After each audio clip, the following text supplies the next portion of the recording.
Assalamualaikum warahmatullahi wabarakatuh.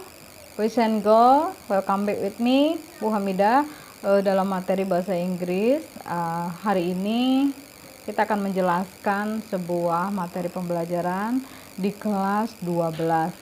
Perlu saya ingatkan kembali, karena ini masa pandemik, saya hanya mengharapkan kepada kalian tetap mengikuti anjuran pemerintah, jaga kesehatan, gunakan masker, cuci tangan, dan selalu menjaga imunitas kalian. Dan tentu saja saya ingin menyampaikan kepada kalian tetap semangat untuk belajar dalam bentuk apapun. Baik, boys and girl, langsung saja get the point. Materi kita hari ini adalah tentang writing skill, yaitu tentang membuat laporan sederhana. Boys and girl, pernah ngebayangin nggak suatu saat pada saat kalian kuliah itu kalian membuat satu laporan skripsi, atau misalnya pada saat nanti kalian S2 atau postgraduate kalian membuat tesis, atau misalkan pada saat kalian bekerja itu kalian membuat sebuah laporan kerja baik dalam bentuk dokumen ataupun dalam membuat bentuk Excel.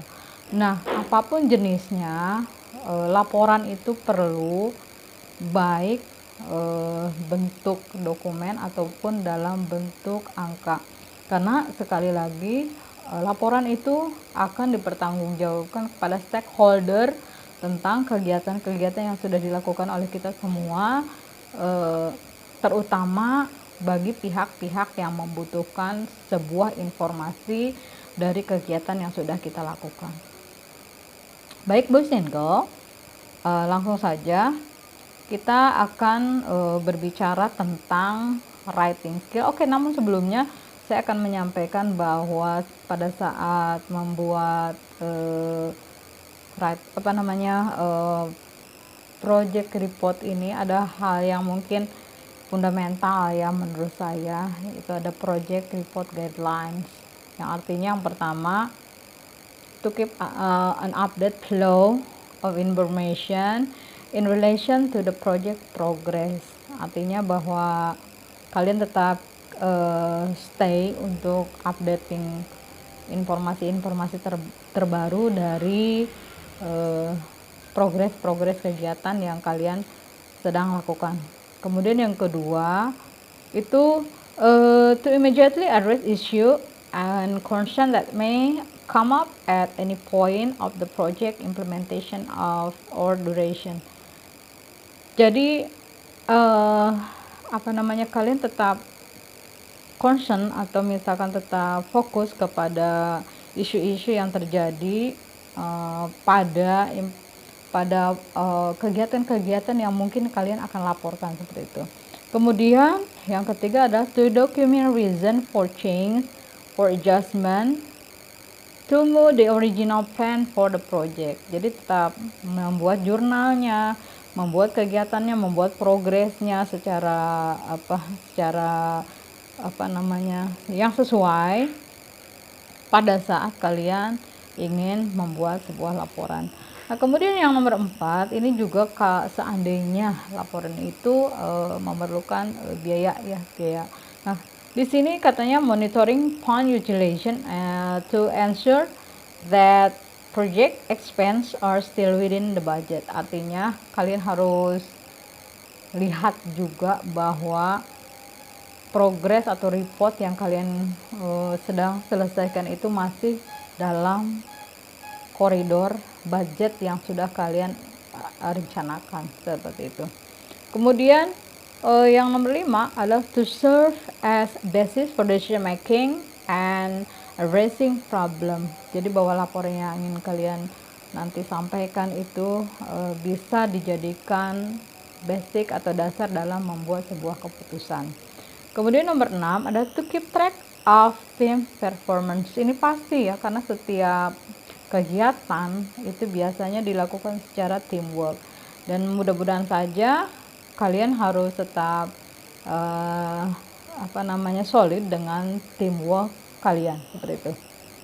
Nah, oke, boys and girl, Itu tadi untuk guidelines about project reportnya. Nah, secara teknis akan saya sampaikan bahwa di dalam membuat laporan itu mungkin seluruh bahasa juga intinya sama ya, dengan menggunakan fontnya, kemudian marginnya dan lain sebagainya, kemudian juga dasar-dasar tekniknya di dalam itu tuh mungkin sebenarnya sama. Jadi karena biasanya itu distandarkan pada sebuah laporan yang dapat dipergunakan secara internasional. Nah, di dalam tekniknya mungkin ada appearance ya, tampilan-tampilan yang mungkin kalian bisa lihat. Misalkan ada tampilan fontnya, misalkan perlukan 9 kali 11, kemudian juga pada saat penggunaan reportnya itu diketik dengan double space pada satu sisi, dan kemudian marginnya mungkin sekitar 1 dan lain sebagainya. Itu nanti akan saya sampaikan atau saya berikan di dalam aplikasi Sekolah ID. Boys and Girl, kalau tadi itu adalah tampilan bagaimana teknis kita pengetikan, akan saya sampaikan juga bahwa di dalam sebuah laporan itu ada elemen yang ada di dalam dasar di dalam laporan tersebut. Misalkan ada 3 aspek yang utama pada saat pembuatan laporan. Nah, aspek yang pertama itu biasanya terkait dengan cover, kemudian juga ada title page, kemudian ada acknowledgement, ada abstract sheet, kemudian ada table content. Ini biasanya itu adanya di awal-awal satu laporan ya. Kemudian yang part 2 itu biasanya ada langsung introduction, kemudian main text, ada conclusion or recommendation dari si penulis laporan tersebut. Nah, kenapa saya sampaikan bahwa ini adalah main topik atau main report ya, karena memang isi di dalam konten itulah yang mungkin informasinya dapat digali oleh stakeholder. Nah, yang terakhir pada saat pembuatan laporan ada yang harus kalian sampaikan juga, yaitu dalam hal ini misalkan reference, kemudian glossary-nya, kemudian appendix juga itu harus disampaikan secara jelas. Jadi kalau mungkin ada data yang ingin disampaikan tentang laporan tersebut, kalian bisa sampaikan di bawahnya. Itu ada yang bisa kalian kutip atau kalian bisa rekomendasikan dengan baik seperti itu. Nah, kemudian kalau tadi secara teknis itu ada elemen atau inner matter. Nah, sekarang strukturnya pada saat membuat laporan itu kalian harus seperti apa sih? Seperti yang tadi saya sampaikan di dalam elemen atau di dalam inner matters ya, ada di situ elemen-elemen tentang structurally of making report. Seperti apa itu? Salah satunya adalah misalkan ada introduction yang tadi saya sebutkan, yang di main topic atau di contents dari report tersebut. Ada introduction tadi yang pertama, kemudian ada main text, ada conclusion and recommendation, dan reference and glossary. Ada hal yang harus kalian tahu bahwasanya pada saat membuat introduction, bahwa introduction yang proper, yang baik, yang efektif adalah ada satu rangkaian cerita atau sejarah, rangkaian cerita bahwa itu juga berhubungan dengan pengujian kondisi yang sedang kalian laporkan, seperti itu. Misalkan juga ada alasan yang kenapa dibuat, dan kemudian juga metodologi yang diadopsi, dan juga secara umum di dalam introduction itu bahwa introduction tidak lebih dari beberapa halaman karena dia memang ditulis secara general seperti itu. Nah, kemudian sekarang kita ke main text. Nah, katanya di main text itu, eh, main text yang mungkin ini secara sederhananya adalah the actual work or the method of treatment and result are presented in this part of the report. Jadi pekerjaan yang sesungguhnya, metode dari penerapannya, dan kemudian hasil yang diinginkan atau hasil yang didapatkan dari